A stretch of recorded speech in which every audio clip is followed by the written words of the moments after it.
Hello, my name is Dr. Alan Wegg. I'm a licensed psychologist and the director of Stress and Anxiety Services of New Jersey, an independent practice specializing in the cognitive behavioral therapy of anxiety disorders, especially obsessive-compulsive disorder. In OCD, a person experiences obsessions, or intrusive thoughts or images, which result in anxiety.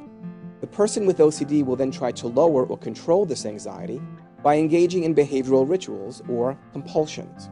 I have found that telling stories that in themselves have nothing to do with OCD or sharing metaphors is a wonderful way to get across the ideas behind the therapy and to help clients understand and commit to treatment. Over the years, I have collected dozens of these stories, and I recently put them into a book entitled OCD Treatment Through Storytelling, A Strategy for Successful Therapy, published by Oxford University Press. This short video that you're about to see will introduce you to 3 of these stories, and I have chosen ones that get at the very heart of what this treatment is all about. Here they are. A bee trap is a device that you can put in your backyard so that when you have guests over and a bee enters the yard, the bee goes to the trap and it doesn't bother you or your guests. And you can make a bee trap yourself. It's easy. This is how. You just go to the store and you buy one of those 2 or 3 liter bottles of soda, the one where the plastic is clear, not the green or the brown tinted.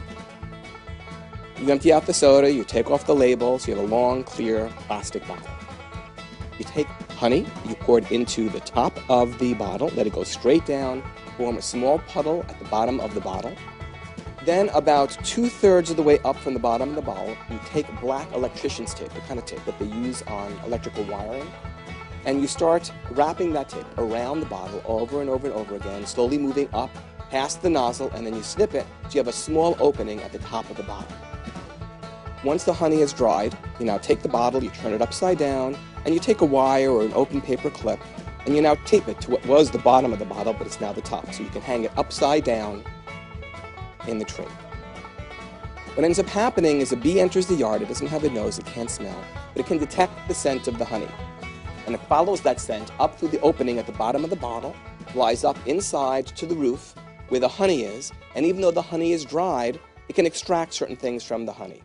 And when a bee is ready to go back to the hive, it's sort of programmed that when it's in an enclosure, like a cave or a hollow tree trunk, it knows that the way out is where the light is. So it goes to where the light is, which is everywhere, towards what is now the top of the bottle. But of course, it slams its body against the plastic because the bee doesn't get the concept of plastic. Well, why doesn't the bee just say to itself, well, duh, I'll just go out the bottom of the bottle where the opening is the same way that I came in. It doesn't do that because every single time it flies down towards the bottom of the bottle, it's dark there. We blocked out the light with the black tape. And so it feels like it's flying in the wrong direction and it flies back up, but that keeps it trapped. In order for the bee to escape the trap, what it has to do is it has to fly in what feels like the wrong direction. It has to fly into the darkness to fly out to freedom. What's this got to do with the cognitive behavioral therapy for obsessive-compulsive disorder? Everything. When you have OCD and you get anxious about whatever, your tendency is to either avoid or to do things to help yourself feel more safe and less anxious. The only way to really free yourself of the actual OCD trap is to fly into the darkness, to fly in the wrong direction, to move towards the very things that make you feel uncomfortable, to do the very things that make you feel more uncomfortable in order to free you. That is called exposure therapy because you're exposing yourself to the very thing that you want to escape from.